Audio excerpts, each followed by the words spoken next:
When you're doing qira'ah, you stand for namaz. You're leading everybody for namaz, your family, your friends, whatever. And you start, mashallah, reading.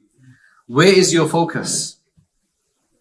When you start reading imamat, where is your focus? On the voice. For what though? Why is your focus on the voice? No, where should it be? I'm sorry, where should it be? Where is usually the case? I'm asking the qadis here.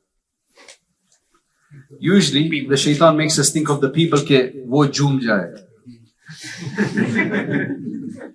They get in a state of ecstasy. MashaAllah, like zabardast qiraat kar raha hai. That's the focus. Our focus goes behind instead of to Allah. Now the thing is that if we read well, then people are going to appreciate it whether we want them to appreciate it or not, because you can't stop that. You can't control that. So we read well for Allah. This is Allah's kalam. So I'm going to read for you. You've given me tawfiq to do this. So I'm going to maza lekar. I'm going to enjoy this and I'm going to read for you. I don't care what people think. But they're going to think it's good. If you read good, they're going to think it's good. If you read bad, it's going to think it's bad. So it doesn't change the way we read, except it adds more depth to it because we're reading for Allah. This isn't any action. So the imam is supposed to, when you're made the imam, you're supposed to focus in front. Although Allah is not in front, because Allah is beyond physical location. But we shouldn't be focused on the muqtadis, except to make sure that they can hear our voice, because that's necessary. But other than that, that's it. So that's what you call Naseeha. That's what you call sincerity and goodwill. So there's Naseeha in multiple ways. So we have quite a few sessions.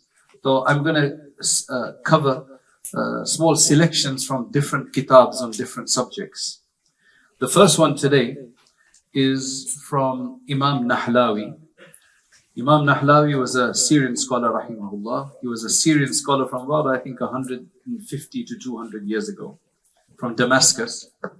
And he wrote this amazing book called Kitab al-Hadri wal-Ibaha, which actually means the book of prohibitions and permissions, or what is allowed and what is not allowed. However, it's a book about ethics. The biggest section in there is ethics. The first section, the first 3-4 sections, one is about what a Muslim is allowed to look at and what is not allowed to look at. Then it's about what is allowed to eat and not to eat, what kind of trade you can do and what kind of trade is not allowed. And number 4 is what you can wear and what you can't wear. It is very nice, unique coverage. And then the last section is all ethics. So it's a book on ethics. So currently we're working on a few books of ethics at White Thread Press. We're working on a few books of ethics and they're not ready yet, but I'm going to read to you from them. So this is one kitab, Imam Nahlawi's Kitab al-Hadri wal-Ibaha. So I'm going to read to you from the section of ethics. And then we're working on 2 other books of ethics and I'll introduce them as we go along, inshallah. So what he does is takes a topic and then he discusses what it is and then how to avoid it. And then what we'll do is I'll cover a few of these and then we'll have some question and answers, inshallah. We'll keep it casual, inshallah. And the idea is that let's have a discourse on it, because the points I'm going to discuss, they manifest in different people differently. In each of us, they manifest differently. Not necessarily all the same. Sometimes there's a difference.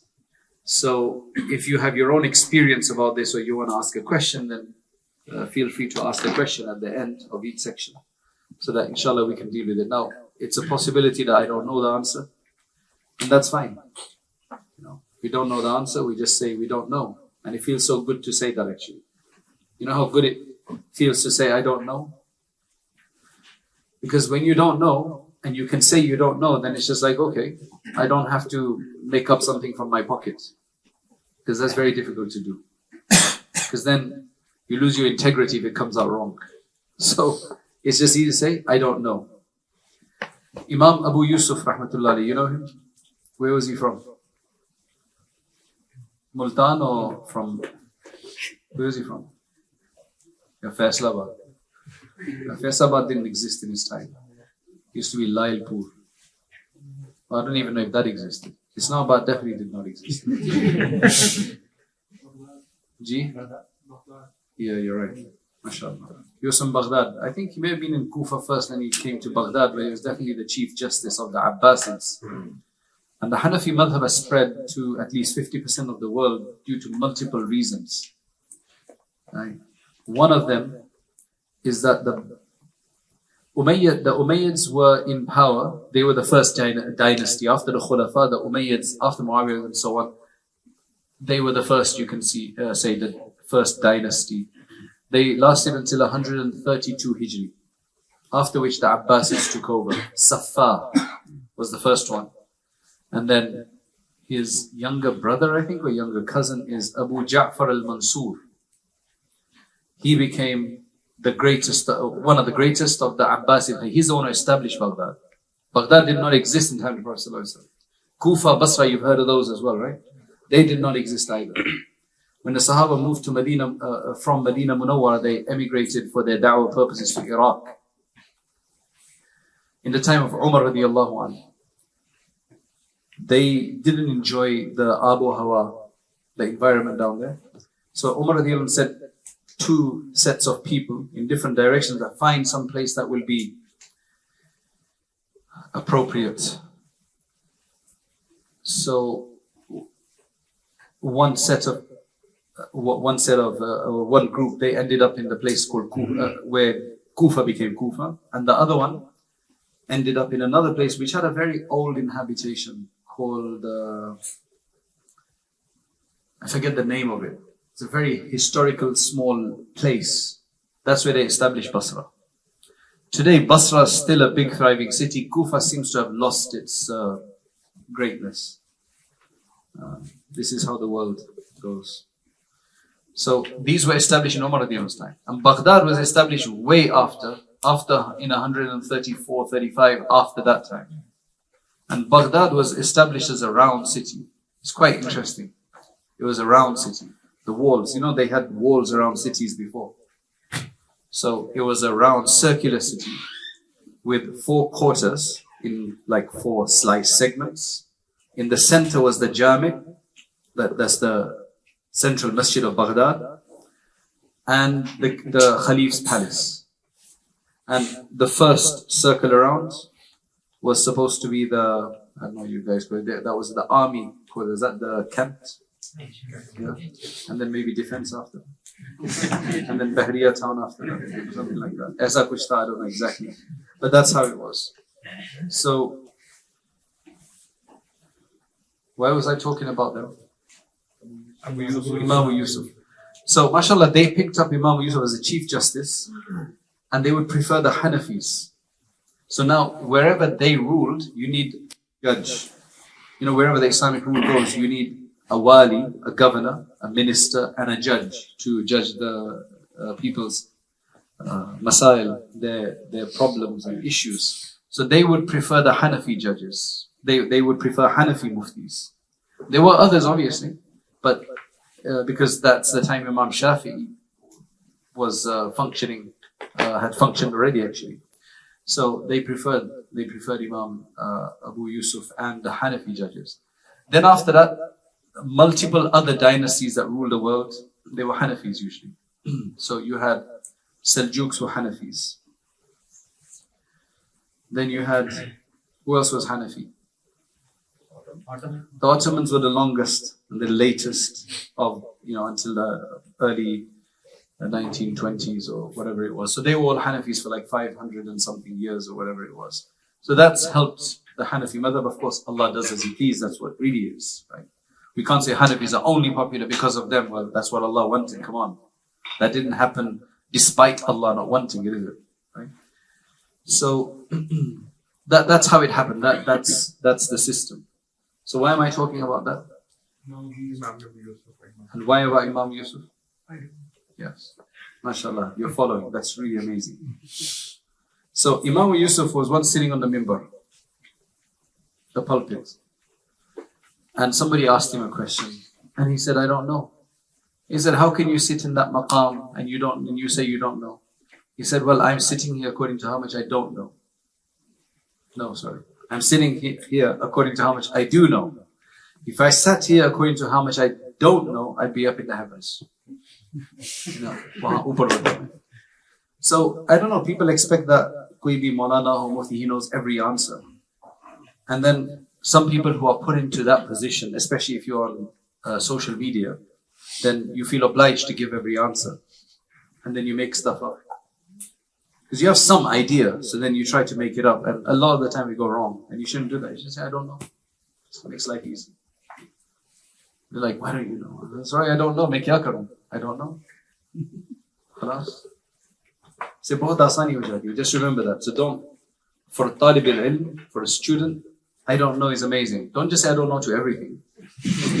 Right? Because we have to try to help people. But when we don't know something, we say, look, I'll find out. I don't know. Find out. Okay. So, Bismillah. So I'm going to start with point 9 of this section. Okay? We're only going to do a few sections, so you don't say why we're starting from point 1. Right? Because in this copy I actually don't have point 1 anyway. I've got a sample, I've got like a selection of it. So it starts from point 9. But it's all relevant, inshallah. Now, point 9 is about ostentation. It's a weird word. Do you even know what it is? Riya. Huh? Yeah. What's riya bhi kya bala hai? Showing off. It's like that. It's like a desire to be seen. Right? A desire to be seen. Now, if you are a adventurous person or an ambitious person, you know, a high achiever, are you high-valued individuals? You know, that's the modern idea. You have to become a high-valued individual. Men are looking for high-valued women. Women are looking for high-valued, right? And then some people want to become the, they call it the big G or something. Is it a top G? Yeah. What does that mean? What does top G mean? Highest value man. So what does G mean? Gangster. Gamer. Is it gangster? Isme ikhtilaf hai. I don't know. Isn't it just simply top guy, man? Top guy. Yeah? See, it's maybe ikhtilaf hai. Top guy, gangster, and you said top gamer. Right? These are trends. Basically, these are trends. Right? These are trends. But there's some truth to it, inshallah. I'm not going to discuss that right now. I'll discuss that. We'll discuss what it means to be a high-valued individual. Because that's very important. Because Islam is all about high value.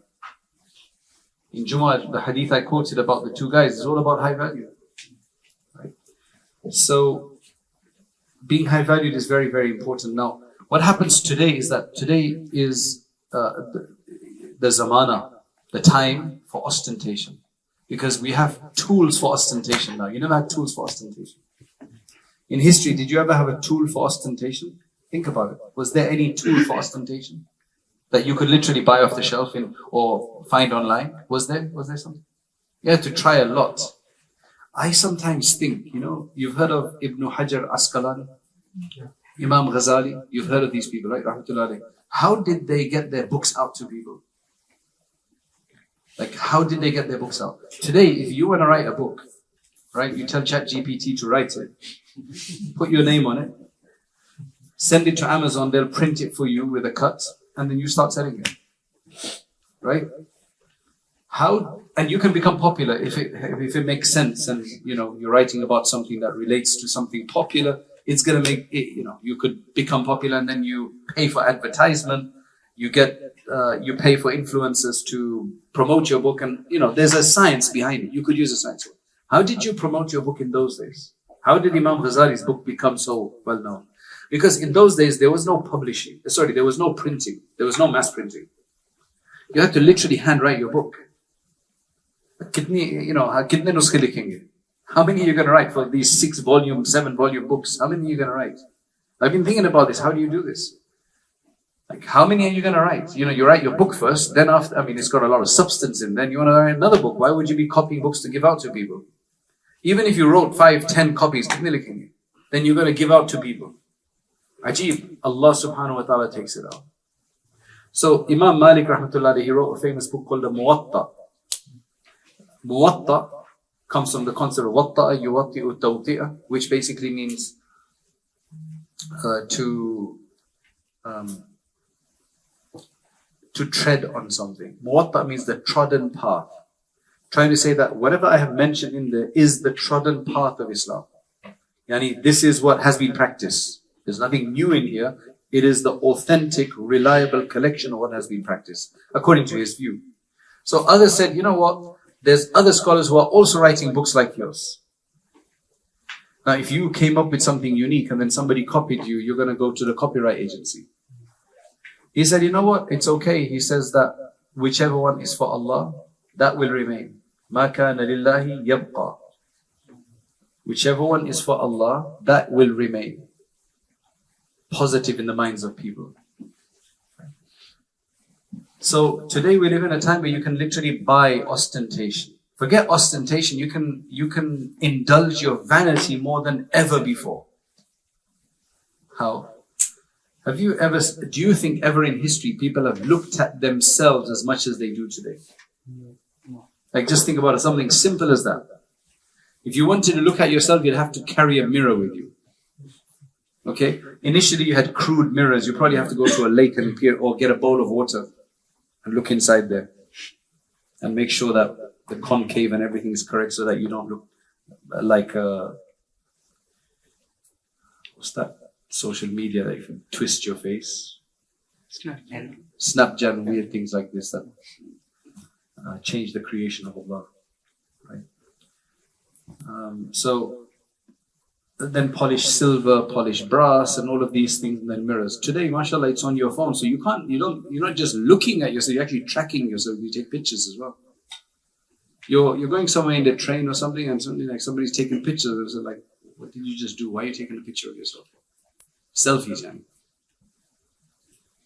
How many times a day some people check? And I know women do some of these things more than men, but still, you get the point, right? No way in history have they ever looked at themselves so much. Do you think that's natural to look at yourself so much? To always try to, flick this off, and you think that's natural? You think that obsession is even natural? Well, it sounds natural, but it's not natural. Because nowhere in history did people do that. That takes time, takes focus. And that means it's a problem. So you can buy vanity today, you can buy ostentation today. What helped me a lot, because when you're an ambitious person and you want to help people, then you also start thinking that people should know about you. Right? There's a certain benefit that comes from that. There's certain perks you get with that. I'm just being honest, right? So then you start enjoying the perks rather than the purpose itself, right? So what put us into what you can say was a balancing, stabilizing, sobering hadith for me. The Prophet ﷺ said, "Man samma'a, samma'a Allahu bihi." Right? Whoever wants to be heard, Allah will let you be heard, or Allah will cause you to be heard. Whoever wants to be seen, Allah will allow you to be seen. Which means if you want to be popular and you want to be on YouTube or whatever, and everybody watching you, well, Allah will allow you to do that, because it's a science. I mean, you can use it to get to some level of success, that you're everywhere, right? Allah will allow you to do that. That's just a part of this world. But what does that mean? Does that mean you're accepted now according to Allah? Just because people are fans of yours? That doesn't mean Allah is accepting it of you. There are so many people who nobody knows, but they're probably closer to Allah than what everybody knows. This isn't a straightforward contrast, right? Because there are people who a lot of people know they're very close to Allah as well. It just depends on why we're doing it and why you want to do something. So that's all ostentation. So I thought, subhanAllah, even if I do achieve becoming famous, that doesn't mean Allah loves me, so what's the point of that? Because we're going to have to live in the next world. This world is only 57 years, but what's the point of that if in the hereafter it doesn't work? There's a hadith of the Prophet sallallahu alaihi wasallam. It says, "Inna yasir riya'i shirkun," which basically means that even the slightest amount of ostentation is shirk. Now we put that in perspective, that it's not shirk before you start calling yourself kafir, right? Because literally I got a call from a sister the other day, and she said that, there's this hadith and I think my nikah might be broken and so on. I said, why? What happened? Said, because I had asked the sheikh some question, they asked me something in return, as challenging me about something. And when I answered, I was very proud of my answers, that I knew this stuff to show him I know this stuff. So I committed riya, which means I committed shirk.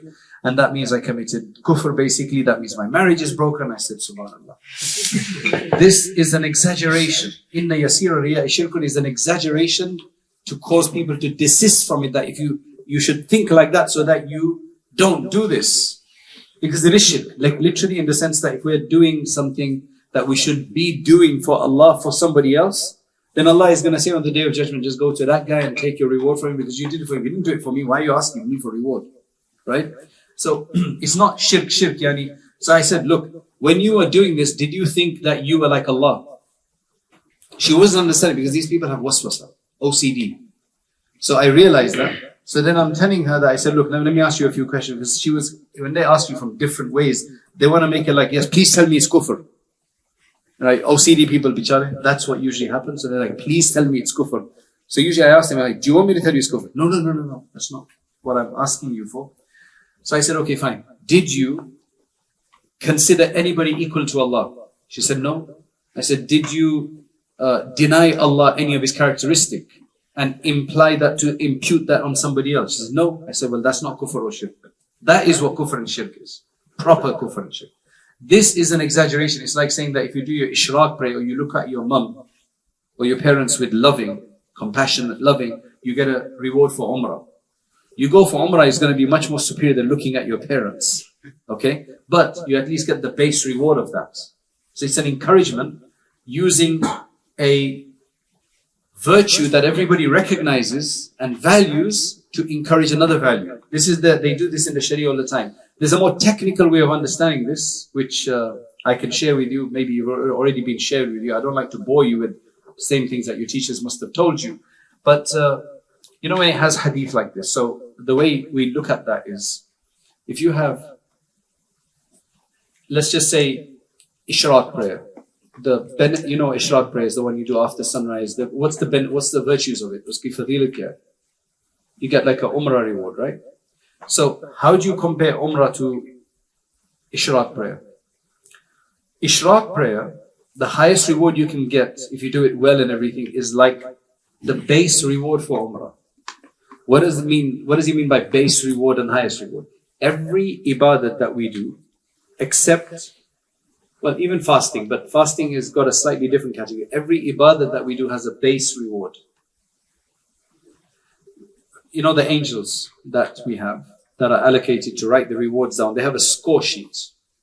He's done this deed. This is the base reward he gets for doing it. And then if he had more sincerity, if he had to do undertake some difficulty to do it, if there were some obstacles in the way, if there was more sincerity in it, then they all get bonus rewards, which goes up to 700,000. That's what the hadith says, that a person will get multiplied by 700,000 or something like that. Those are all bonus rewards. So in ishraq, the idea is that in ishraq, the highest reward you can get usually is going to be equivalent to a umrah. But if you actually go for umrah, you'll get the base reward, inshallah, which is equal to that plus the additional bonuses. So you see, there is a comparison, which is a correct comparison, but then it's like that. Okay, let me ask you a question quickly. We have the two angels that will write down everything we do, right? Their names are? Okay, so now tell me, which one is Kiraman and which one is Katibin? The right one is Kiraman, and that one is Katibin. Okay. Or is it the other way around?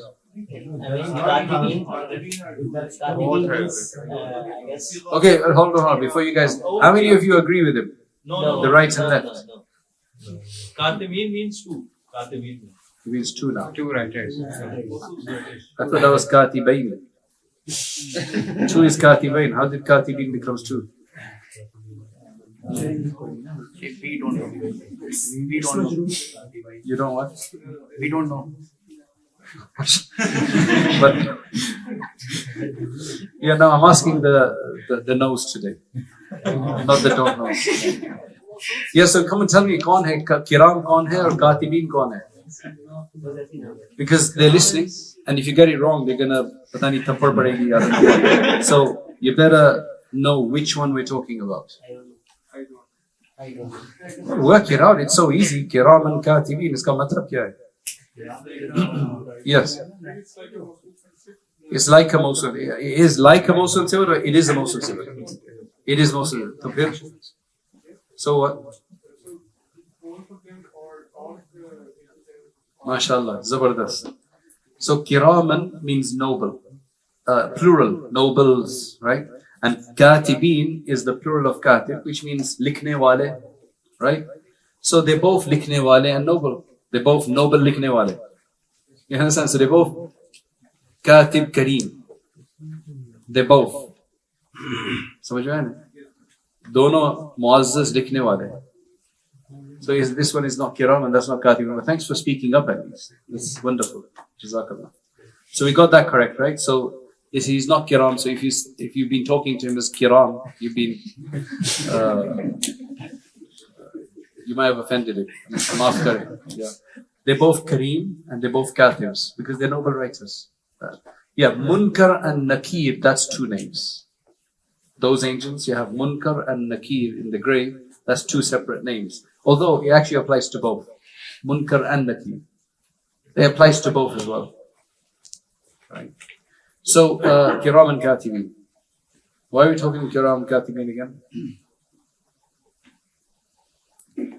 We were saying that they have score sheets plus bonus, right? So that's what it is. Now, every time we do a worship, just think, okay, maybe I'm going to get the base reward for this. How do I bonus it up? How do I increase it? Only fasting, they're not in charge of fasting. Only fasting, rosé, they don't have any jurisdiction over fasting. Allah said, I'm going to keep that one for myself. As-sawmu li wa ana ajzi bihi. Right? Fasting is for me, so I'm going to reward them directly for that. So that one doesn't go onto their score sheets. So that's why fasting is directly from Allah, for Allah subhanahu wa ta'ala, because if you are fasting, which means that if you are hungry, because if you want to do it to show off, do you have to stay hungry? You could just eat in secret and just tell people, "Main to bara roza rakha hai maine aaj." Right?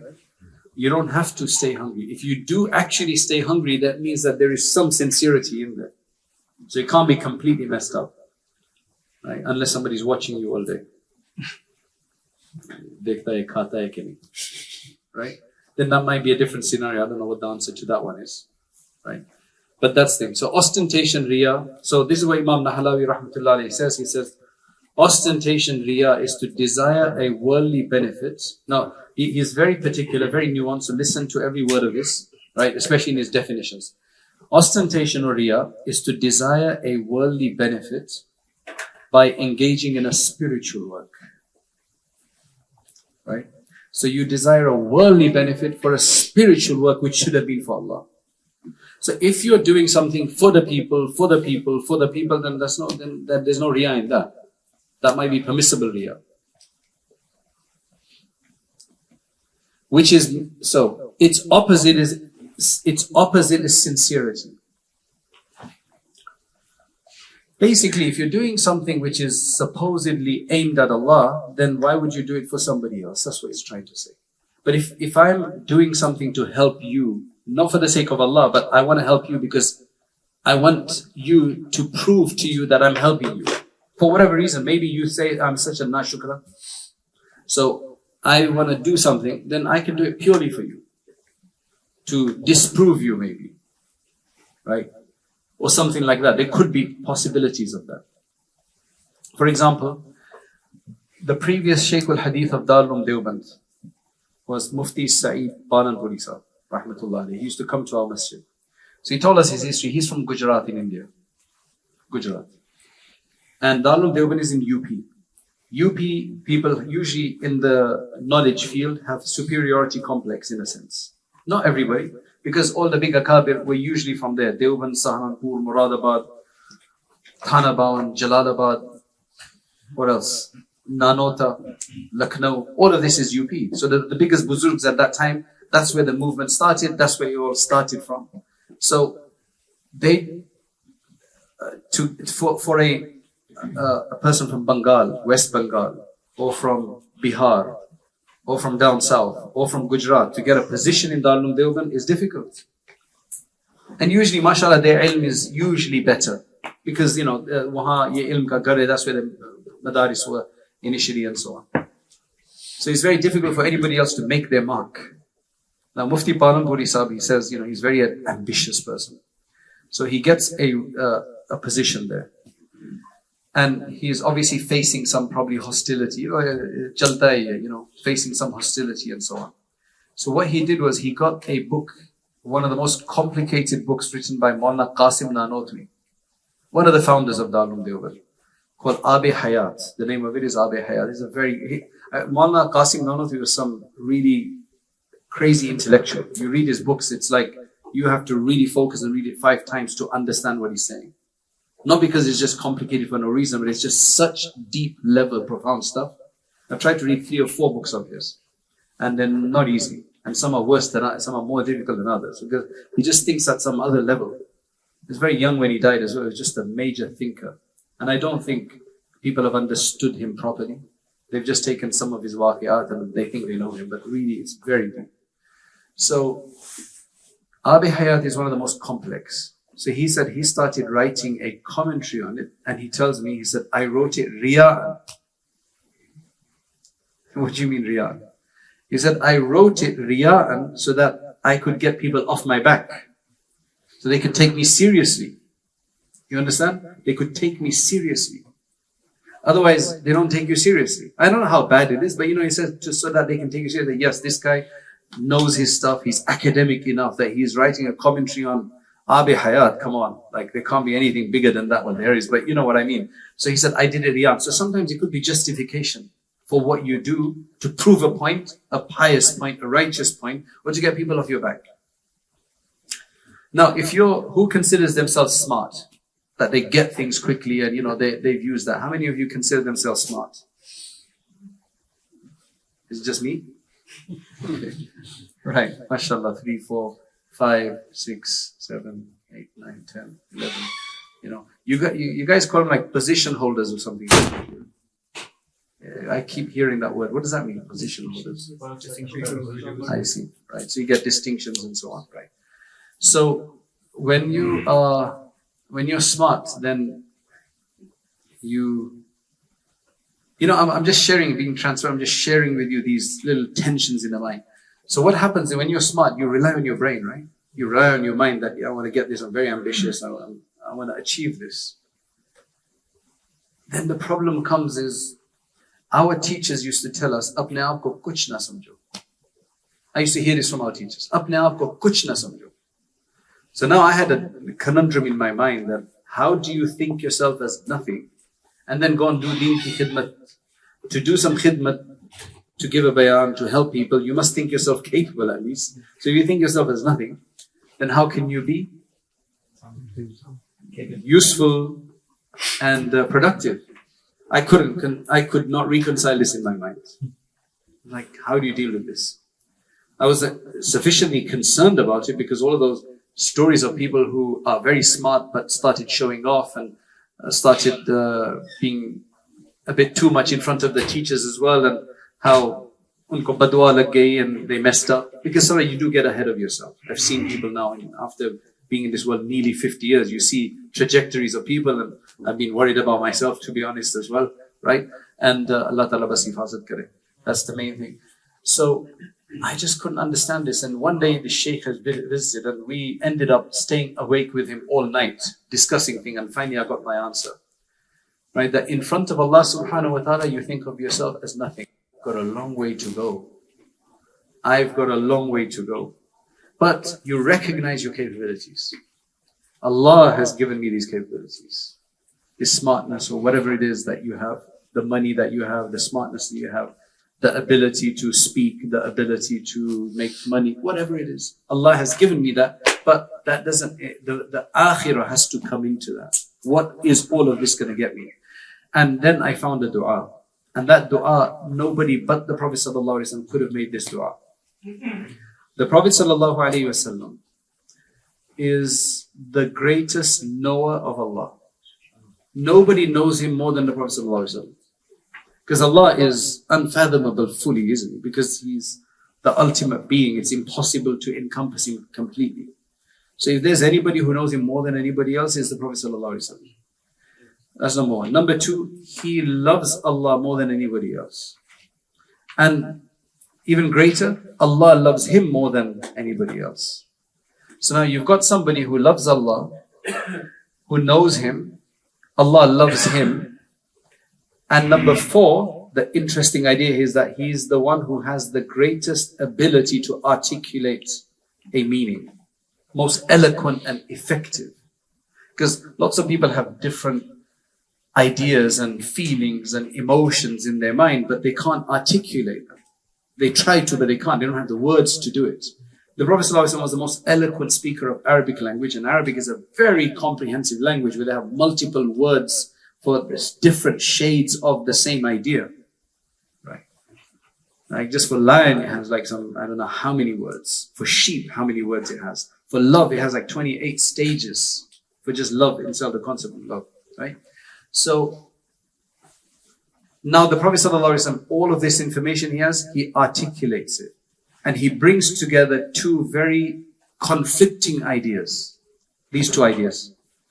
He says, Allahumma ja'alni saghiran fi ayni, wa ja'alni kabiran fi a'yunin nas. I was like, wow, nobody else could have said this. Oh Allah, make me small in my sight, but make me great in the sight of others. When you say big and great in the sight of others, it means, so I get dignity and respect at least. They don't look down upon me, they don't demean me, they don't disgrace me, they don't humiliate me, they don't degrade me. They don't think I'm some lallu panju, right, if that word is used. Yeah, They have respect for me, but that doesn't let me get to my head and bloat up and start becoming arrogant and destroy myself. Because uska kya fayda hai? Amazing dua. So if you have this tussle in your mind, that dua is amazing. Allahumma ja'alni, let's read it. Allahumma ja'alni saghiran fi ayni, wa ja'alni kabiran fi a'yunin nas. So oh Allah, make me small in my sight. So I always think I have to do more work, and I'm not there yet, and I've got to work. But make me great in the sight of others. So wo to mujhe fayda hasil hoga, but at least I'm not going to get over the top. So that's very important. That's why Abu Bakr and others, their dua was that when somebody praised them, they said, oh Allah, make me actually better than what they see in me, and hide my reality of what, because I know what my condition is. These are different expressions of that tussle, that tension that we're supposed to have in terms of our spirituality if you're focused on it. Modern world, it's the more popular you can become, the better. In fact, has anybody read that book called, how many is it? 65 Rules of Power, or what is it called? 48. I think I've either finished it or I'm on the last bit. It was like, man, some of them is decent. Some of them, chalta, they're like, it's okay. But the others are like cutthroat, selfish, immoral. There's somebody who's done a summary of the good ones from there. Otherwise, you think, man, like, what's he going to make in some kind of real? So a lot of people, the high flyers, they read this. Right? They read this to try to use some of the tactics in there to try to get ahead. So some of them are fine, but the others, because it's coming from a completely what perspective is it? It's definitely not coming from a religious perspective. It's not even coming from a moral perspective, right? Because the morality they teach you is that you must appear to be moral, even though andar aapka kaam ho raha hai. That's what he says. There is no morality there. It's more about just success. Success has become the goal with no morality. This is the problem we have in the Western world. It's all about success and achievement, right? This fake artificial facade and no morality inside. If there was finally, I think people are, until now, there was still a semblance of so-called morality and fairness and justice in the Western system. All right? When I say Western, I mean it's Eastern as well now, to be honest. But this is where it began from. But now, after I just noticed the Palestine flag there, right? After the hypocrisy about that, I think a lot of people have woken up that it's not what it is. It's not what it used. It's not what it's purported to be. It's not what it's claimed to be. There's a lot of hypocrisy. Anyway, that's a different issue. So now let's get back to this. Allah. Its opposite is sincerity, ikhlas, which is making one's only aim in obedience, which means drawing ever nearer to the divine without seeking any worldly benefits. Now, what's the benefit of this position? The benefit of this position is that if you do something for someone and they don't reciprocate, you're not going to feel upset. Right? I did for Allah anyway, I don't care. You know, what I've done just to make life easy for myself at home is when we had a big family gathering, once in a while you have this whole Sares Ajate. I sometimes I get to do a little bayan in there, right? So I said to them, I said, look, we need to stop visiting one another for the sake of reciprocation. वो हमारे घर आया, so we're going to go. वो नहीं आता है, तो हम नहीं जाएंगे. That's a typical andaz in cultures, right? Is that in Punjabi culture as well? Yes, I do. Yeah. So I thought maybe you guys superior culture, that's why it might happen like that. So that is unfortunately human. And the Prophet also made it very clear. He said, لَيْسَ الْوَاصِلُ بِالْمُكَافِ. Right? The wasil, yani sila rahmi karne wala, the one who ties the knots of kinship, is not the one who does it to equalize and only ties the knots if the others do and he cuts it if the others. The one is who ties the knots of kinship even if they break it. Because that's my job. That's what I'm supposed to be doing for Allah. So I made life easy for myself. I said to everybody that, look, if you guys, if any of you don't come to my house, I have no hard feelings. And I generally don't. Like I don't. But I will come to your house when I can. I'm very busy because I travel quite a bit, so I can't come. I'm going to I'm going to apologize for that, but I will still come to your house. So there are people who have now been to my house, not because they don't want to. In England, it's just, I don't know about here, but in England, it's just become more difficult. You have to, before you could just turn up at somebody's house, they would have been there, you go in, right? But now you have to know if they're there or not, because everybody's so busy, especially in London where I live, is very busy, right? Again, I don't know Lahore enough how to, maybe Bradford's different. I know Blackburn is a bit different where doors are still left open, right? And you can just knock and just go in. Whereas in London, you're going to go, they're going to be out. Kuch na kuch kaam hota hai. It's just crazy. It's expensive. So everybody's trying to, make something work. So I said, look, I don't care if you don't come. But I'm going to still come to your house because that's what's important. Now, I live in another area. A lot of my relatives live, because I moved from there. So sometimes if I have to stop over there to visit my dad and I have to go to the masjid, on my way is one mamu. So what I'll do is I'll pop in for 1 minute. Why? Because I want to get reward. You get reward for visiting your kin, your blood. You get reward for it. And not only do you get reward, the Prophet ﷺ said that whoever wants increase, barakah, in their life effect, the wording, then they should be good to their kin, their relatives. That could mean quantitatively or qualitatively. Whoever wants a better life, they should be good with their kin. Whoever wants a longer life, they should be. And what is the longest ever scientific study that's taken place in the world? Anybody know what that is? In any university, the longest study?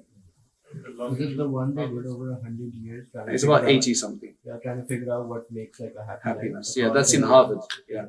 So it's probably like 85 years now or something like that. They've traced people from infancy all the way, and they've literally found that happiness is when you're with your family units.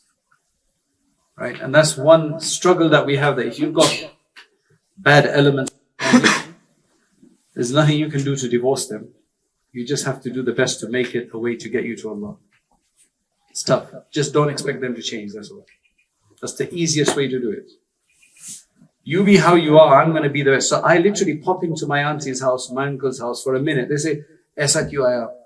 What's the point of, they say these things like, Agar itna hi aana tha, to why did you come? It's better if you didn't come. I said, okay, fine, I won't come next time if you say that. Like, ye bhi ghanimat hai ki ek minute ke liye aaya main, taki I get my reward, get the barakah, and it makes you feel good. So that's what you do. Go to your relative's house also because of the command of Allah, not because they say or no.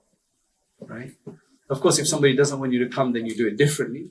But we have to keep that contact. Not too close because you can mess up in that. So that's why we have to understand the Sharia from that balanced lens. the culture really pervades it and corrupts it. The idea, a lot of stuff we believe in today, many people do, is just pure culture. It's not Islam. But because it's a Muslim culture, we think it's Islam. And it's not really. Islam is something, all Muslim cultures, Punjabi culture, Pathan culture, Gujarati culture, they're all good cultures. They all have good elements, but every one of them has also bad elements. Every one of them has bad elements. And as being a true believer, we have to sift out the bad elements and keep and maintain the good elements. So then he said, Allah states, they were not commanded but to worship Allah, making their religious practice solely for His sake, meaning ikhlas. The term ostentation can also be applied to love of position and seeking it in the hearts of people by actions of this world. That can also be considered ostentation. So the servant might show off with his body, his clothing, his speech, his actions, or his popularity. Every one of them has been just augmented and catalytically expanded in the modern world. If there was somebody who had a really good body, they could show off to their little community, a bodybuilder or a really beautiful woman. Eventually she'd get married and start having children, khalas, right? The most beautiful woman 100 years ago, she'd eventually get married, right? But today, that woman doesn't have to until she loses it, until plastic surgery doesn't work anymore and Botox and so on doesn't work anymore. She can carry on selling her body. Literally. And the world is only, before there was no OnlyFans. I think, is that what it's called? Yeah, you know? OnlyFans, right? Yeah. Or is it no fans? What is it? OnlyFans. Is it OnlyFans? Yeah. I've never been on there, I've just heard about it. So I was just making sure you know about it. So now it's become so bad, it's commodified, you can make money on it. You can make money on it. So this is just pure shaitan, like pure devilish, that you are, I mean, it's not even something respected in the mainstream. Only weird people do that, right? So it's not even respected, but it's there. It's allowed to be there because we have freedom, right? So today, subhanallah, you have today that same woman or that same guy, he now has the whole world as his audience. Whereas before it was only a little area, little village, whatever it was, and then you'd have to sit down because how long are they going to keep looking at you for? Today you have the whole world to get through to. So you can see how it pushes you because of the gadgets we have and the means and the social media to get you there. Okay, so clothing, his speech, his actions or his popularity. This is the ostentation of the people of this world, while the former, so that's the ostentation of the people of the world where they don't even bring Allah into the picture. And the former one we talk, desiring worldly benefit by engaging in an otherworldly act, is the ostentation of religious people. They're just different. They're still ostentation. Allah. Could you repeat that one? Yeah, so he said that if it's a religious person using religion to get popularity among people, that's what we call religious ostentation. It's still bad, but it's the ostentation of religious people. And those people who are not religious, they don't care about religion. They just want to become famous, right, and well known for not the right purpose. If you want to become well known for a right purpose, that I can help people, if they listen to me, I've got sense to talk about and doing it for the sake of Allah, then it becomes for Allah again. So you can have it for that reason, but it's a tough line. It's a very tough path to that. I only want to become famous so that I can help people. It's just so, you know, when you've been there, and it's just so difficult to get there unless you have somebody behind your back to knock you on the head if you go wrong, like a mentor, right? Who you trust and you're willing to listen to, and he's like, look, you're getting a bit ahead of yourself right now. That weird thing you've done online, it's not right. It's not you. You're just doing it to get more likes, for example. If, however, one's informing others stems of their state, stems solely from display for the sake of being followed, if one is a religious exemplar, or another sound intention, and not for the sake of the action itself, then it is not deemed bad ostentation. So if you see that there are online, I mean, if we use the online, there are other corrupt people that are well-known, people listen to them. And then you want to come into that picture to try to lead people in the right direction, to give a positive alternative, like genuinely, right? Then that's not ostentation. At bottom, as long as the existence of a spiritual work is not the same as its non-existence vis-a-vis other people and their notice of it, then it still has a subtle tarnishing of ostentation, even if performed in private. It's a bit more complex. Let me leave that for now. Let me bring that back later. Whenever one notes a clear difference in himself between a human being's notice of his worship versus an animal's notice of it, therein lies a portion of ostentation. Which means that when in our religious worship, in our ilm, whatever you're studying, so for many of us here, you're not even studying the full alim course, right? Which you call dars nidami, and I think that's a bad word for it, the dars nidami, because it's no longer dars nidami. The person who designed the dars nidami, Mullah Nizamuddin, whose grave I've been to in Lucknow, if he was to come and see the dars nidami today, he'd cry. It does not resemble dars nidami. That used to be like 14, 15 year course with multiple books. It's been chopped down to 7 or 8 years. So it's actually not dars, it's a neo-dars nidami. People still call it that. But actually, it's not what it used to be. It's different. And for good reason. Not for bad reason necessarily, because people can't study for 14 years and so on. Right?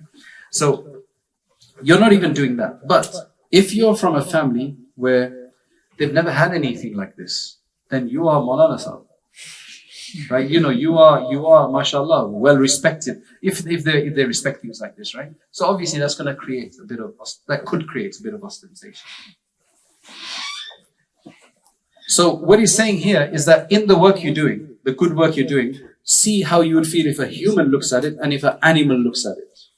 I mean, if an animal looks at it, do you even care? Yeah, that's what he's trying to say. It's just a way to check this out. So let the servant be ever cautious of being deluded with respect to his states and actions. For indeed, the critic is keen of sight, missing neither the obvious nor the subtle. So what then about your critic? A critic is somebody who has very penetrating insight about his object of criticism. He'll make up stuff, in fact. He'll exaggerate stuff. Now imagine Allah who knows everything about us. Like just by default, He knows everything. So He's going to know anyway, so we can't hide from Him. Basically saying that don't try to show that you're sincere, but you're actually not, because Allah knows. That's what He's trying to say. Know that ostentation in a worldly act is not unlawful. Sometimes you can have ostentation in a worldly act, so long as it is free of deception and fabrication, and it is not being used as a means to commit something prohibited. If it is for a worldly aim though, it is blameworthy, otherwise it is recommended. So if it's for this is a bit complex, right? If it's for a worldly gain, you're just trying to do that to gain a worldly gain, then it's still blameworthy, it's not completely haram. But if it is not for that and it's to establish something righteous and pious, then it is recommended. As for ostentation in spiritual works, all of it is unlawful by scholarly consensus. You can't have ostentation in spiritual works. In your namaz, how can you have ostentation? It's purely for Allah, not for anybody else. I think the only time it could be that I'm praying in front of them, I could have prayed privately in my room and pray in front so that they get targheeb. They get encouraged to pray. That could be separate.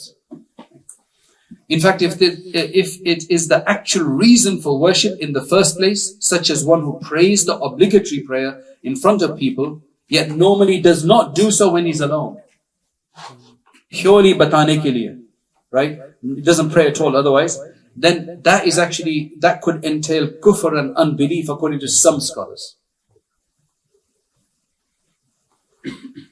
If, however, ostentation occurs to somebody during worship, so you started prayer purely for the sake of Allah subhanahu wa ta'ala, then in the middle somebody came in and you started focusing in that direction, then he says then it is of no consequence that he did not pray for their sake, yes, in an ongoing way he'll lose reward if he shifts his focus. Rather his prayer was for the sake of Allah, and that portion in which ostentation occurred to him was only a part of that originally sincere prayer. so he'll lose reward for that. Granted, if he beautifies it afterwards, for the sake of that person only, it would nullify the reward of that beautification. So if you do your dhuhr in 5 minutes usually, but because somebody is watching you do it in 7 or 8 minutes or 10 minutes, then you're not going to get reward for that and you're wasting your time. But he might call you Sufi Sahib. So you might get that benefit if that's worth it for you. But he said that's not good for you. So, okay, let us finish a bit more and then open it up to question. He says, this is all with respect to the obligatory prayer fulfilling his obligation. Since ostentation has no effect in nullifying the fulfillment of an obligation, you're going to have to pray anyway, right? However, it would of course be sinful as it is unlawful and a great enormity, and he would not deserve the multiple rewards that one normally receives when fulfilling an obligation. Yet he is not punished as one who does not perform the prayer at all, since his prayer is valid and fulfills the obligation. Meaning namaz to ho jayegi, farz ada ho jayega, your rukn, arkan, etc. of namaz will be done, but you're not going to get any reward for it. At least you're not going to be on the day of judgment guilty for not praying at all, but you're not going to get any reward for that. That's what he's saying. And there's just a bit left. We'll just finish that off. With respect to voluntary acts of worship though, ostentation completely wipes out any reward. Usme to koi fayda hi nahi hota. At least in the farz, you at least fulfill the obligation. Farz ada hu gaya, I'm absolved of that. But if it's a nafal obligation that you're showing off in, then you get nothing out of it.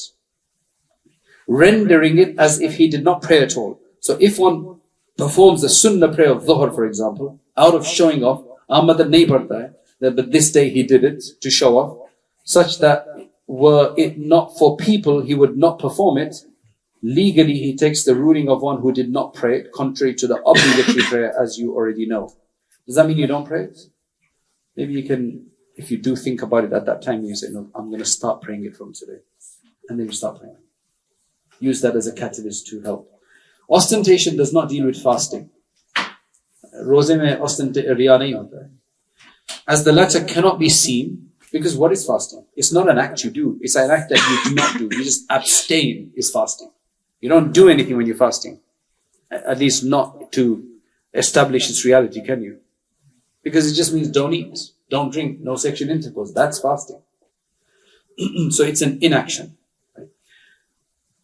Having no action in it. Of course, ostentation could occur by one's informing another of it and talking about, look, I'm fasting today. It's so tough today, man. I can't eat with you today because I'm fasting. No, I can't eat with you today. Why can't? Aap kyun kha nahi rahe? Can't tell you. मैं एक बड़ी ज़बरदस्त diet पे. Hey, I want to know about this diet because people get curious. It's just called fasting. If one simultaneously, like he's giving an example, he said, if one simultaneously intends Hajj, but he knows that in Hajj, there's a lot of people there, so people used to go with some business goods. And mashallah, everything gets sold. A lot of barakah in Hajj, if you want to do business. A lot of the students of Medina University and that, they do business once a year during Hajj time, and pure saal ki unki, kamaya jati, that's what they say, right? Because there's so many people there. So now if somebody goes intending pilgrimage and trade, does he get reward for it or not? What do you think? Yes. But his intention is trade as well. So why should he get reward? Because it's sunnah to trade. Because he's performing an obligation as well. That's just his obligation will be fulfilled. And that's if it's a fard hajj. What about if it's a nafal hajj? Trade as well. Ji? Trade as well. So What about he's trade? going so he has two niyas. So both of are good. Yeah. So What he can about have if, multiple I can make a lot of money and because it's hajj and hajj brings a lot of people, so that's why I'm going to go. No. Yeah, because it's dominantly trade, right? He's just using the hajj as an excuse. So you have to look at nuance here, right? He's definitely using the hajj as an excuse in this case. But if he generally, mera hajj bhi padna hai, and I'm there, so kuch barakat ho jayegi, right? So that's secondary. If the trade is secondary. What about if they're both equal? Like if we could measure it and they were both equal, then does he get reward for hajj or not? Why are you being so stingy? Huh? Can there be? It's a scientific possibility, no? Why not? Does it have to dominate one side? It's a possibility. I would argue that one side would be dominant. Why? I mean, you need proof to argue something. You can't just feel that way. I mean, you always have a primary motive and then you have a secondary motive. No, there's some people who are, mashallah, very balanced. They can have such equilibrium, they can actually have two equal, like they've practiced it. Anyway, I don't know. Let's see. So he says, if one simultaneously intends both pilgrimage and trade, then he has no reward if the intention of trade was dominant or equivalent. So he's given fatwa here. If it's equivalent, because your ibadat has to be 51%.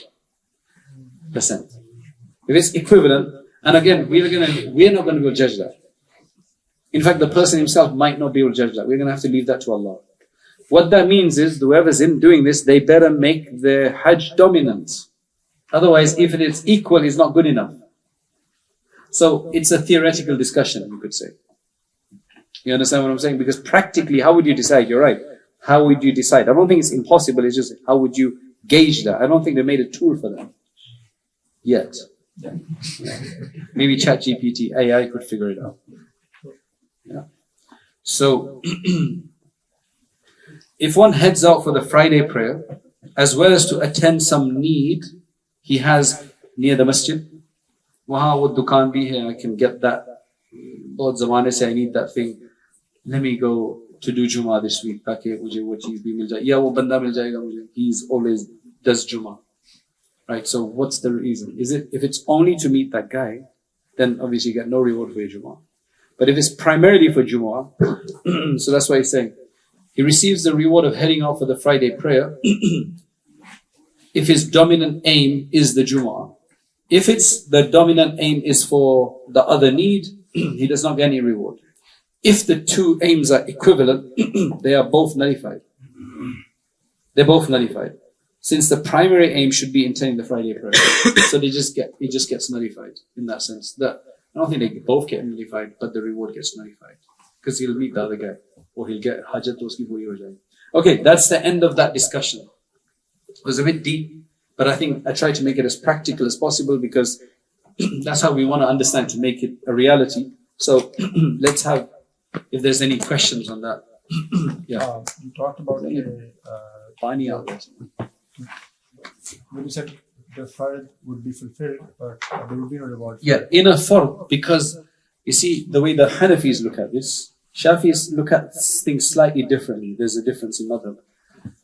In the Hanafi madhab, what we have is, if you went and prayed namaz on a stolen land, without their permission, you know they would be unhappy if you prayed there, but no, many namaz jari, you know, I need to pray. So you quickly went into his land and you prayed namaz. Will your namaz be valid or not? Your fard namaz, your asr. Your namaz would be valid, not permissible, but valid. What that means, because you fulfill the integral, uske faraiz ada ho gaye, sharait, it's according to that, namaz will be done. But you won't get any reward. You would be sinful for doing the side. So in the Hanafi madhab, it's very nuanced. You can combine two things like that together. For example, in the Hanafi madhab, if you are going to Las Vegas is too far, but do you have a place for gambling here somewhere? Illegal. Where do people go to gamble? Sorry. So I don't want that many suggestions. Gymkhana. Yeah. Wherever that is. They go to Gymkhana for gambling. Yeah. Okay. All right. So, if you're going to Gymkhana for gambling, is that is that over 48 miles? No, I want some place that's far.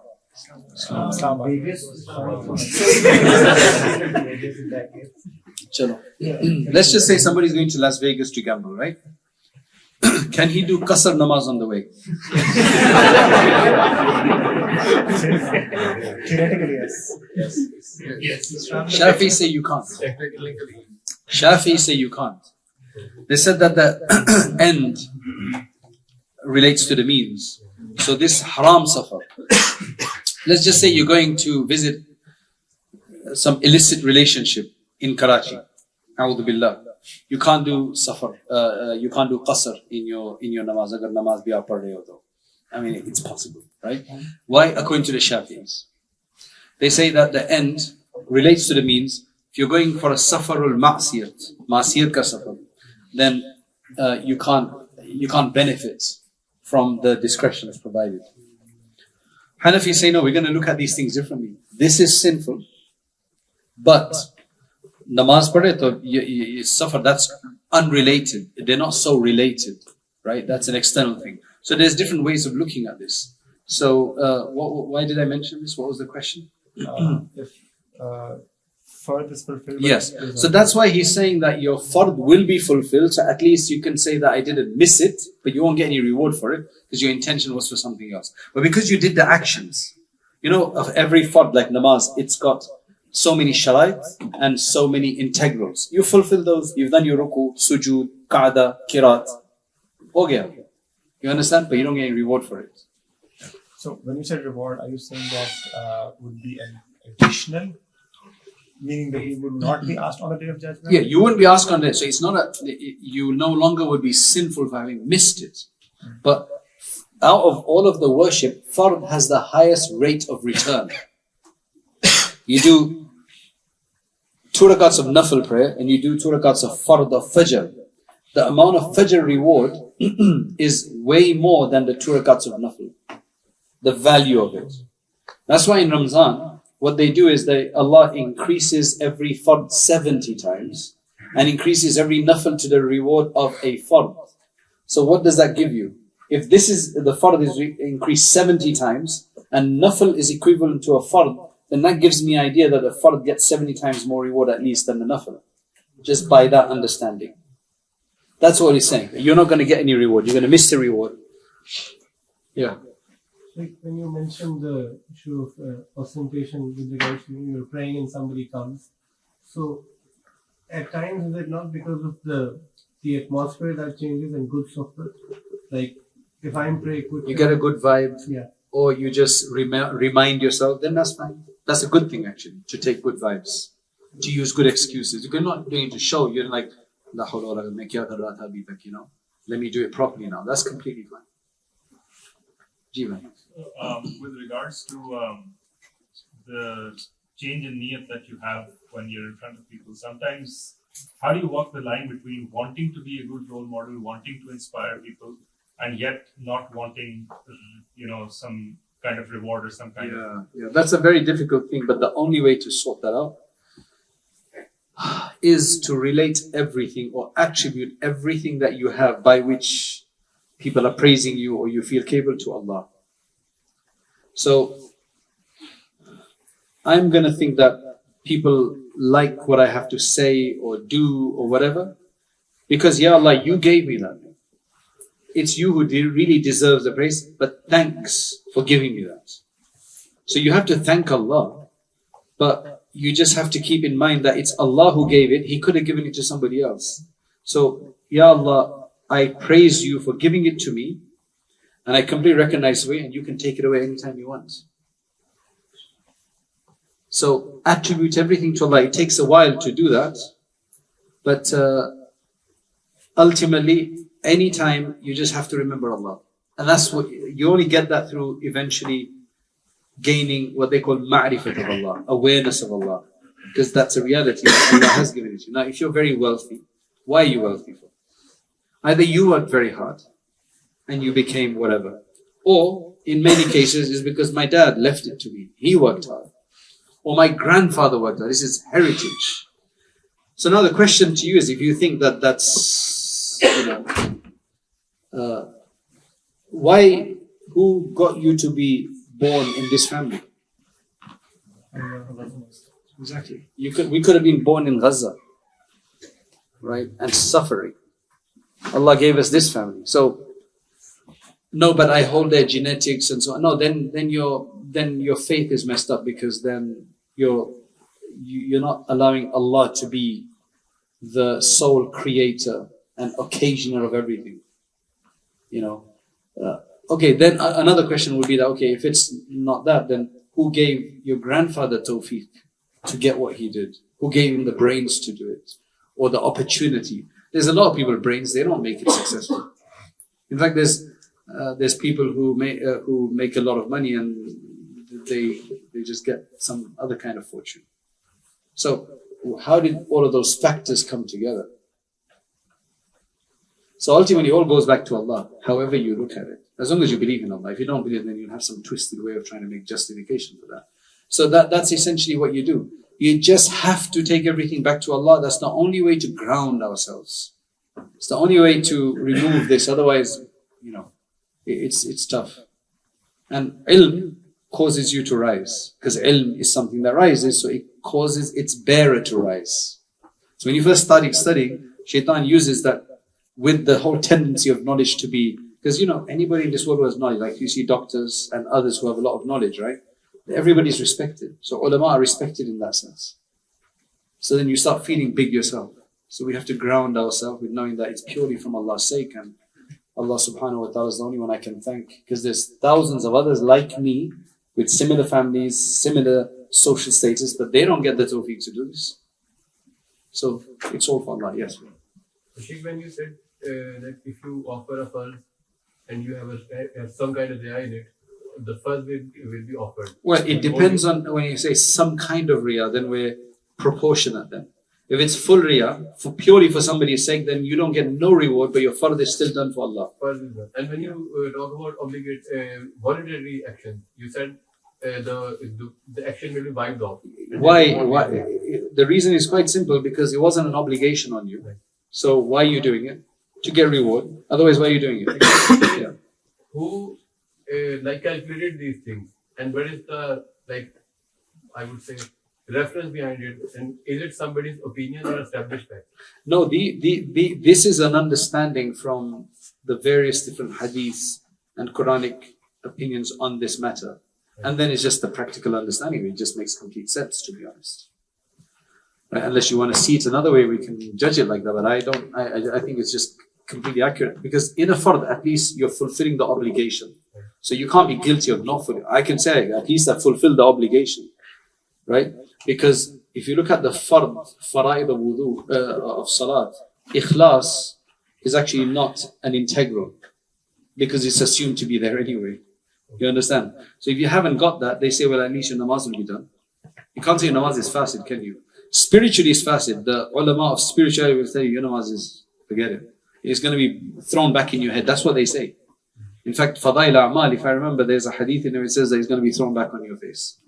That means spiritually it's going to be thrown back. You don't get any reward for it. But at least you will not be guilty.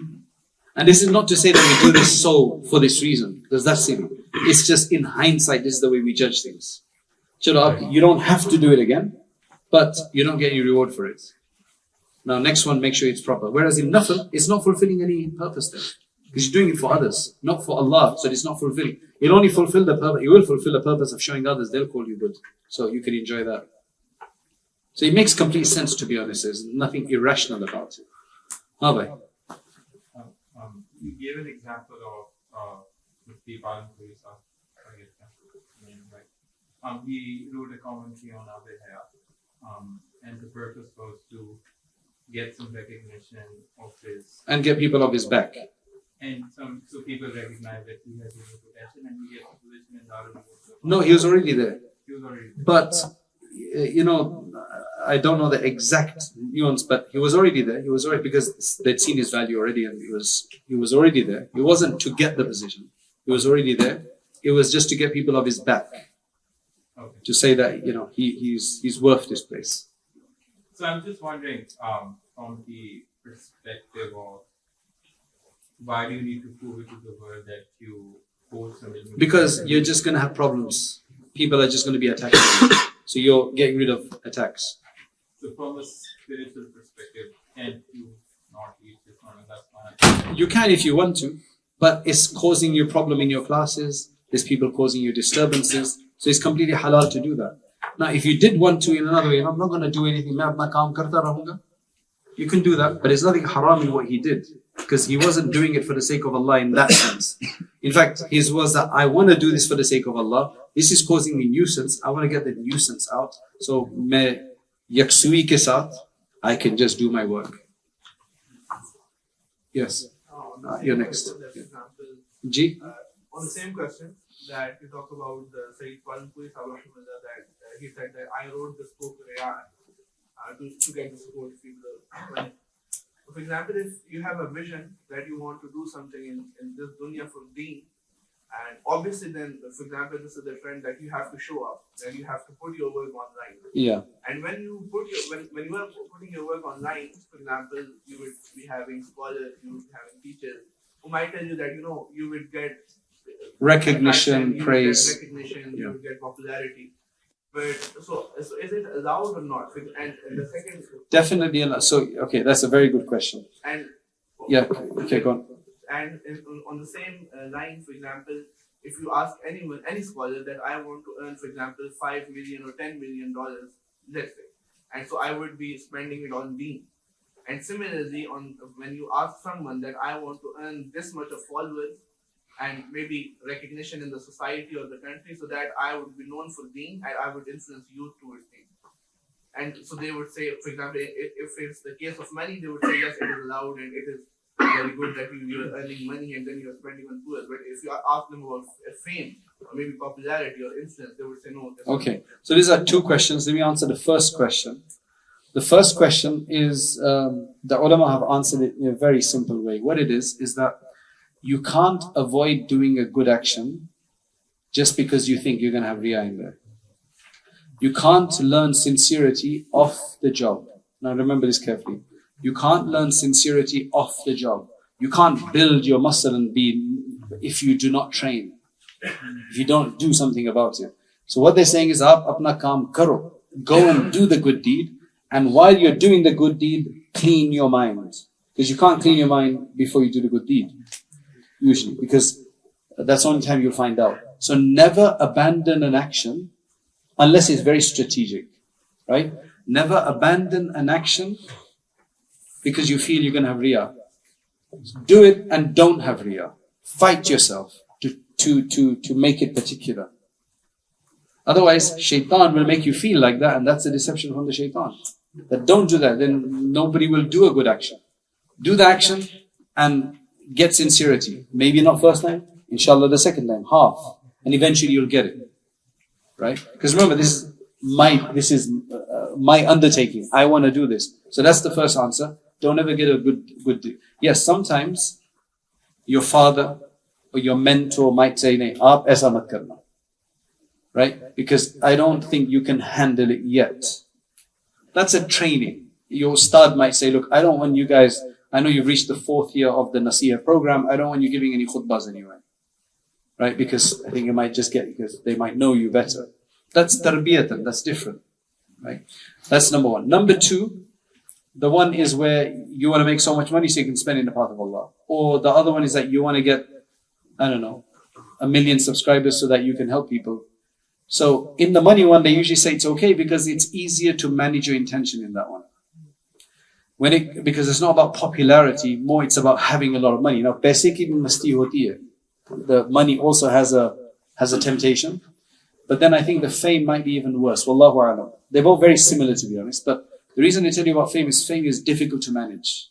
If you've never dealt with it before, it's very difficult to manage. So that's why I think they're going by what is dominant. What is the majority case scenario, as they say. However, I would say, technically speaking, if you want to get 100 followers and you're very focused, the question is, I don't know if you'd want 100,000 if you're so focused. It's a bit of a conundrum. But hypothetically, if we say that you want a huge amount of followers so that you can say good things to them, then it would be okay, but you'd have to be very careful you don't get lost on the way. Because it's very easy to get lost on the way. Because it is so tempting and so difficult. So it's more about the pitfalls of the way, the attractions of the way. Yeah. As you mentioned before that when you have to go for Jummah or for Hajj, your first priority or your prime priority is that you are doing just for the sake of Allah subhanahu wa ta'ala, not for business purpose or not for anything that you want to purchase from the nearest shop of the masjid. So what if in that case मेरी नियत घर से निकलते हुए यही थी कि मैंने जुमे के लिए जाना है, बट ऑन अ वे मुझे याद आ गया कि चलो यहाँ ये करीब एक दुकान है और मुझे वहां से वो चीज चाहिए जिसकी मुझे जरूरत है. बिल्कुल आप ले सकते हैं, उसमें कोई हर्ज नहीं. So the sawab or the ajr will be remain the same? Absolutely, because your primary intention is that. और ये तो नहीं कि you're going to stop going for Jummah, you're only going for that. आप निकल गए थे, you were going anyway. फिर याद आया कि इसलिए कि आमदन जो दुकानें होती है, बाजार होता है, मस्जिद के साथ ही होता था आमदन. Probably here as well, I'm not sure if it's like that, but definitely the Jama Masjid in Delhi has got a huge bazaar around it. I've been to this one as well. This one is a bit too sanitized for me. That one is ajib. That one is still the hustle bustle. It feels like you're still, in another time. This one is a bit too clean, mashallah. So that's an amazing thing. But the masjid that I went back in time in is the Jama Masjid of Herat. It's amazing. Because when you go to the Jama, it's much bigger than these masjids. Like way bigger and more intricate. And when you go in there, there's people looking like they're from 1,000 years ago. Pagris. Imam wale sare. And it literally looks like you're back in some Razi's time. It's amazing. When I went, I was shocked. Because when I go to Jama Masjid in Delhi, it gives me the vibes, there 100, 200 years ago when it was, the Mughals and the ulama were there giving their bayans and all that kind of stuff. So anyway, that's a side point. I just got a bit excited. So you were saying again? Sorry? You were saying, yeah, so that's completely fine. It's completely fine. Balke, in Islam, we're not like others where your dukaan has to be closed on Jummah. You can do business on Friday, just afterwards. There's a discouragement from doing it before because it's encouraged to go to Jummah early. But after Jummah, Allah actually says, in Surah Al-Jummah, Allah says, فَإِذَا قُضِيَتِ الصَّلَاةِ Jab namaz puri ho gayi, when namaz is done, فَانْتَشِرُوا فِي الْأَرْضِ Spread in the earth, وَابْتَغُوا مِنْ فَضْلِ اللَّهِ And go and seek the fadl of Allah. Fadl of Allah is usually referred to here as sustenance and provision. So it's completely fine. We're not prohibited from doing so. It's completely fine. There's nothing wrong with that. Jiva. So you said that Say some more water, please. don't go off a good deed because of Riyah. Exactly. But while you are doing a good deed, you have a debate inside yourself that you are doing it for Riyah and you say, no, I'm doing it for Allah. How do you get off that thought? How do you get rid of the thought? So you carry on the deed and you're still getting the thought that I'm doing it uske liye, iske liye, for this reason. You just keep fighting with yourself. The strategy I used earlier is who gave me the tawfiq for this. So what benefits us to solidify that intention is to read these chapters about Riyah in these kitabs where they've got the hadiths about it and so on. So it further gives us a warning against doing it wrong and the benefit of doing it for the sake of Allah and ma'rifat of Allah, getting a better recognition of Allah, making Him more a reality in our life will assist in this regard. Right. So it takes a while sometimes because you don't learn ikhlas overnight. Can you give an example of you are offering a prayer or you are leading a prayer, you are doing qiraat and you're doing it beautiful, but you now have a thought that you are doing it for people, and now you don't know you have to continue the beautification of the qiraat or you absolutely do, but now you do it for Allah. So a friend of mine says that he did tarawih. You guys call it tarawih. Because I was in America once and he said tarawih. I said, "Bhai, it's tarawih." So he listened, and then next day he comes and goes, "No, my mom told me it's tarawih." Tabiz instead of ta'weed and tabiz or tarawih. Chalo theek hai, jalebiyan.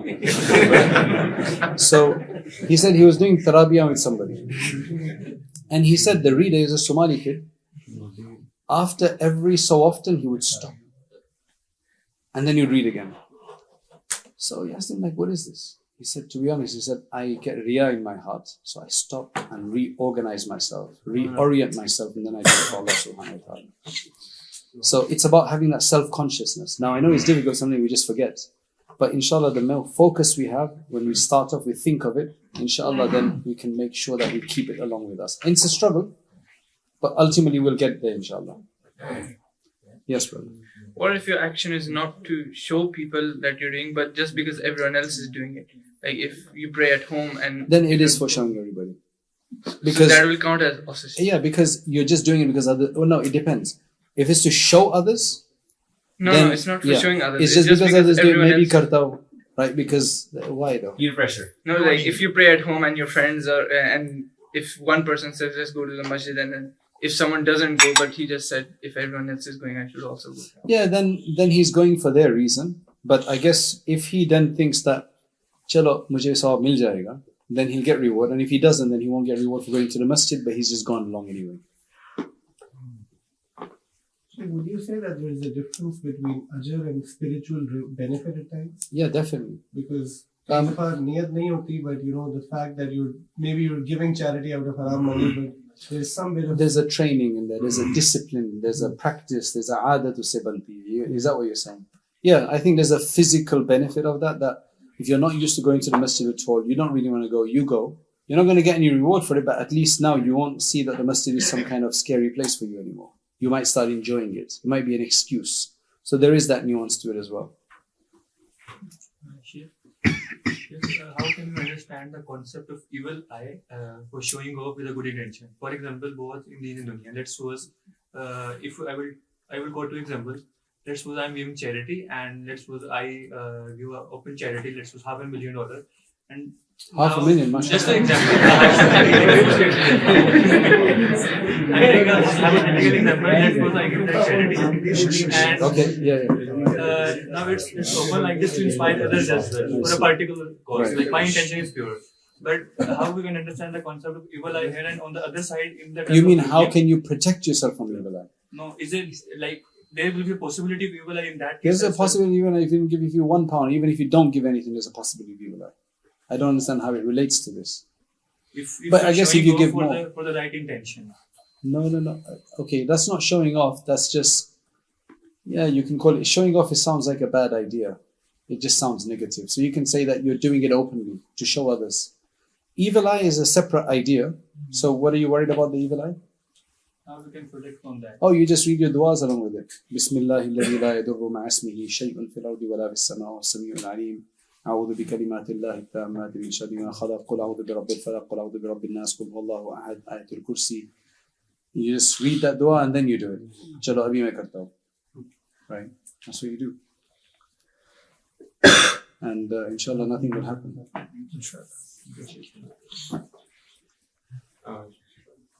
On the notion of good intention, how important is it to make a formal intention out of like your farais? For example, you mentioned visiting your family.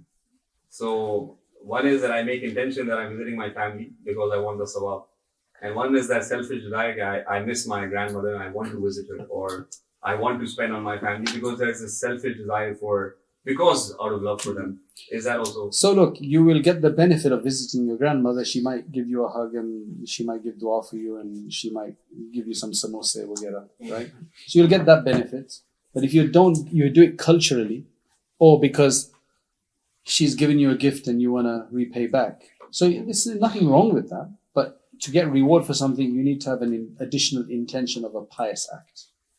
So it's like, Allah has told me to visit my grandmother, so I'm also going to do it for that reason as well. I'm doing it for Allah as well. You need to include that for that sake.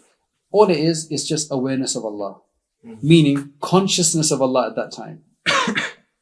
It's really that organic, really. It's just I'm going there anyway, which is a good act. There's nothing wrong about that act. It's praiseworthy act, but I'm also doing it for Allah. Allah just loves it that you thought of Him. So you get reward for that. But there's nothing wrong with doing it. You're still going to get the benefits. I was thinking like in terms of getting the reward, so the formal. Oh, then, yeah. Now, there is another question which I'm not fully there yet with the understanding is that if you trained yourself to do a certain act for the sake of Allah, and now you do it all the time, but you don't think of Allah each time. You understand? Yeah. Right? So now I would still assume that the principle is Allah wants us to know Him and remember Him all the time, because those who are praised are those who remember Allah standing, sitting and on their sides. Which means not just formal dhikr, but literally consciousness all the time. Right? The reason you're sitting here is for the sake of Allah as well. Okay. So